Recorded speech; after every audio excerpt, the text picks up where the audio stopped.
Office and victim advocates who work these cases every single day, and they are so committed. Thank you, Sheriff. And good afternoon. At the Orlando Police Department, we pride ourselves on our responsiveness to crime in all forms, especially responding to domestic violence calls. We work constantly to identify victims in high lethality situations so that we and our partners can intervene before tragedy strikes. On average, our officers respond to about 8 to 10 domestic violence calls per day. In 2020 alone, our officers responded to more than 2,000 calls related to domestic violence incidents. This knows that as an organization, our core values include the protection of domestic violence survivors and holding abusers responsible. The Orlando Police Department has a specially trained domestic violence response team of 60 members. In addition, a group of detectives reviews each domestic violence related incident regardless of whether it resulted in an arrest. This allows our detectives to go over each case with a set of fresh eyes. None of this will be possible without the invaluable services of the victim services partners that we stand with today at this event.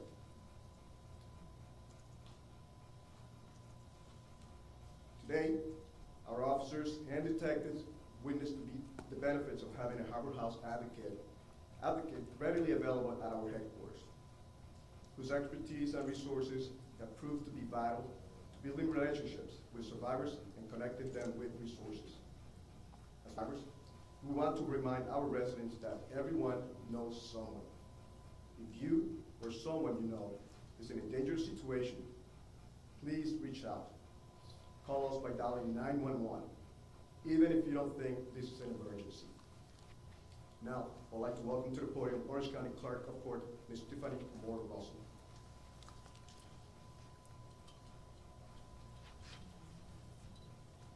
Thank you for the opportunity to be here. The office, like all clerks across the state of Florida, receive and process petitions for domestic violence injunctions, or what is better known as restraining orders. While the number of domestic violence cases may be increasing, filings for in 2020, that number declined to just over 4,000. And so far this year, we are just about 3,000 petitions filed. Restraining orders help survivors in many ways. First, protective injunctions forces abusers by law to stop the abuse or threats.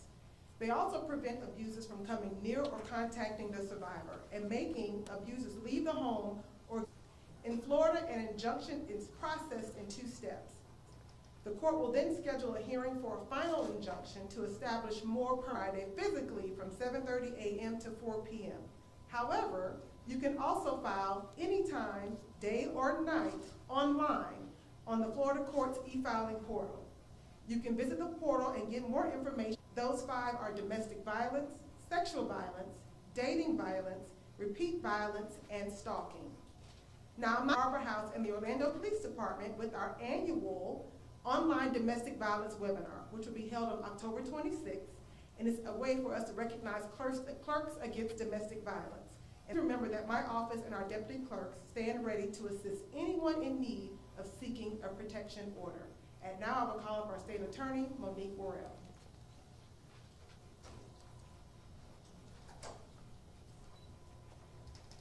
Thank you, Madam Clerk. It is an honor to be here this afternoon with all of my fellow electeds as well as the community. The National Commission on COVID-19 and Criminal Justice shows that there's been an 8% increase in domestic or intimate partner violence, previously an underestimate of what is truly happening in our community. In just 9 short months since I've taken office, my office has received thousands of intimate partner violence cases and increased risk of harm for victims in all communities and in our circuit in particular. During the month of October, the Office of the State Attorney is sponsoring a social media campaign to increase awareness of domestic violence in our community. The goal is to provide education on healthy relationships as well as unhealthy or abusive ones, as well as to connect the community members to resources that provide information on domestic violence in our community. All Floridians deserve to be safe in their homes and in their communities. Domestic Violence Awareness and Prevention Month is a time to remind all victims October is also a time to recognize that all of us in the Ninth Judicial Circuit have a role to play to continue to work together with our community partners, including Harbor House, Help Now, Orange County Sheriff's Office, and Orlando Police Department can thrive. I'd like to recognize my domestic violence unit, my staff, attorneys, and victim advocates who have worked tirelessly to resolve these cases. Please contact the National Domestic Violence Hotline at 1-800-799-7233.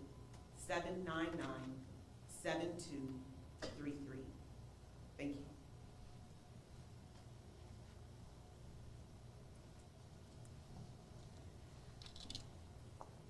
You've heard from the top officials in our community that we all, finally, I want to introduce you to a survivor that came into our temporary emergency shelter at the start of the pandemic.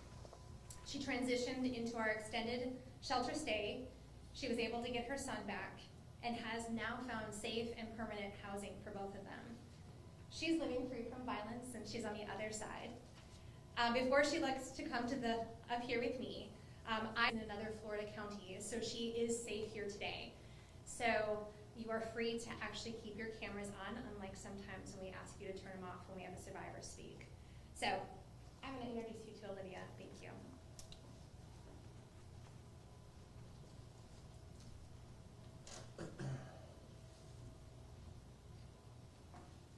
Thank you for asking me to share my story today.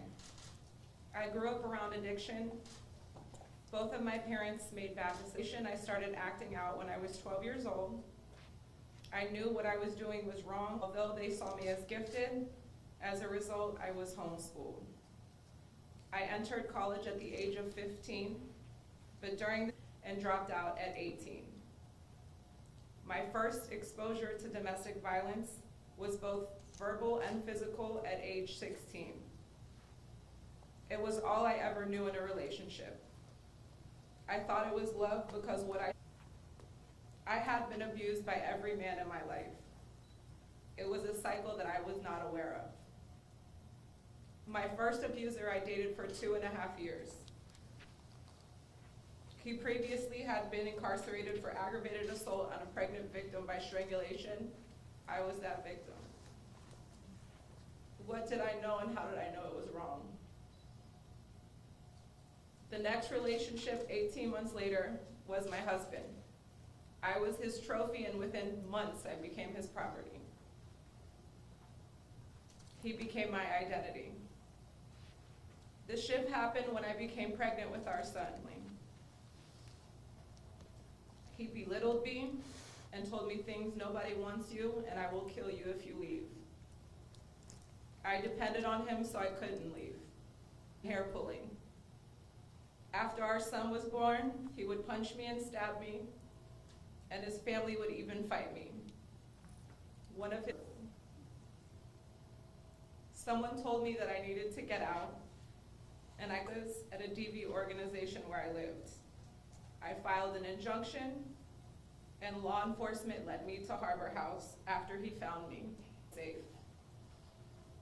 When initially I was still scared, Harbor House and the advocates assured me that he wouldn't know where I was.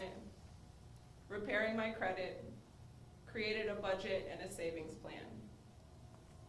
Harbor House equipped me with the necessary tools and resources that finally led me to a healthy start. Result of domestic violence, he was placed in foster care. He then had a no contact order with his father. After my 90 days in shelter, Harbor House transitioned me into an extended stay program that allowed me to save money, look for a new, safe. Everyone at Harbor House sees myself and my son as family. From him, Harbor House supported us with his behavioral issues and various transitions and provided me with childcare so that I could work. They also taught me a hands-on approach to parenting and how to provide health my wildest dreams. I've been sober and celibate this whole time. Within the past year, I have been promoted at work 4 times. I validate myself, and I do not need someone to do that for me. I set my own healthy boundaries. I have tools that I can use that I have never had before. including knowing how to live independently. I am no longer a people pleaser. 1 year ago, I didn't have a car, but now I do. I'll be returning to school. My goal is to be the best parent that I can be, own a home one day, and pay my car off. I took advantage of every opportunity that Harbor House presented to me. I am beautifully broken, and I am moving beyond the bruises. Without Harbor House, I would not be who I am today. Thank you so much, Michelle.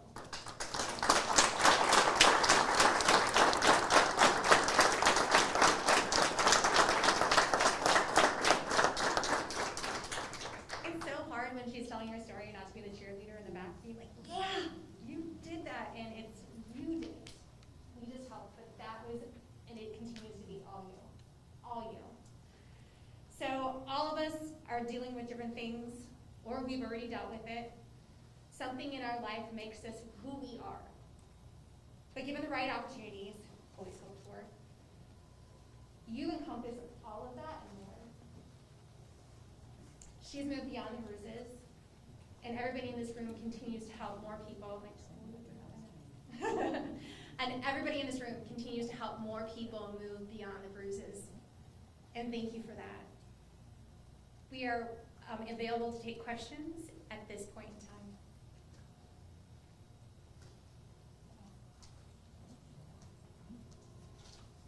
Yes.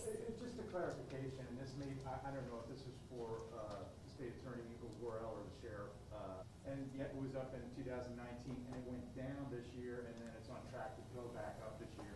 Do you think that was more of a product of people just not reporting it? Because those are reported injunctions.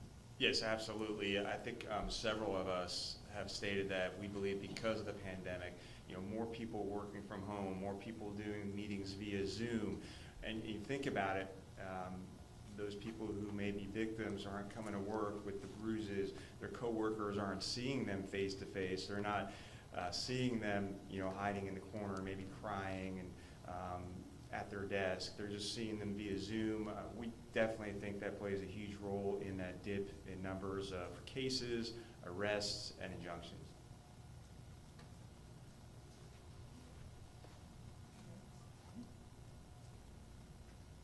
Any other questions? Yes? Yes. So this question is for State Attorney Worrell. Obviously, you've seen the spike in cases recently. Kind of talk a little bit in detail in terms of how your office is able to shift the resources around to be able to handle the uptick in cases. So unfortunately, we have seen an increase in all violent crime in our community since the start of the pandemic. And what we have are a bunch of really committed individuals who have worked tirelessly and put in extra hours and longer days that are committed to ensuring that the cases are resolved. What we've seen is for the attorneys that have taken the cases to trial. So we've utilized the resources that we have to address the needs that are great at this time.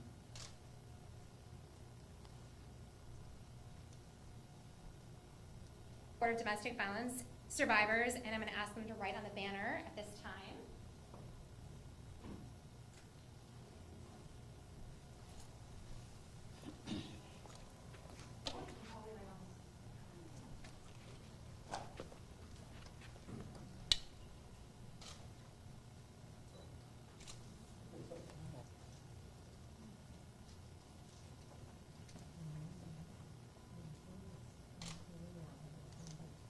And so while they're doing this, starting tonight, there's going to be 7 assets within the city of Orlando, as well as the Advent Health Tower, that will be an individual to domestic violence.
to spread